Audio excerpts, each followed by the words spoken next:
Sa iba pang mga ulat, siklistang si Mark Vincent Garalde na napatay ng nakaalitang driver at suspect si Von Tanto, inihatid na sa kanyang huling hantungan.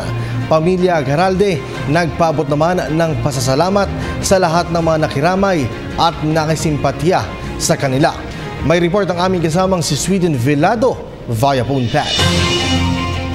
Maraming salamat, Kirby. Nailibing na nga sa lungsod ng Marikina si Mark Vincent Maki Garalde, ang siklistang makailang ulit binaril at napatay ng suspect na si Von Tanto matapos magkaalitan sa daan sa Quiapo, Maynila.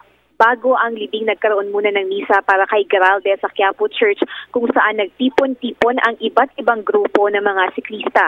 Sinundan niya ng pagtirik ng kandila ng mga kaanak ni Maki sa bahagi ng P. Casal Street na pinangyarihan ng krimen. Nagpasalamat naman ang pamilya Garalde sa mga siklista at lahat ng nakisimpatya sa kanila.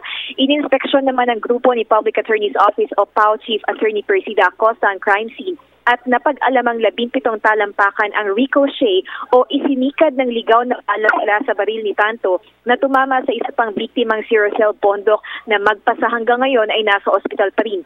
Samantala, tuloy ang usad ng kasong murder laban kay Von Tanto na ngayon nasa kustodiya ng Manila Police District.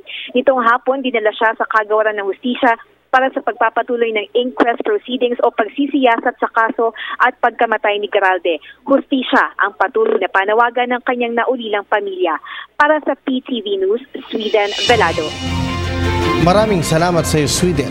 Hi, ako po si Aljo Bendijo. Subscribe na sa PTV YouTube channel. I-click lang ang subscribe button.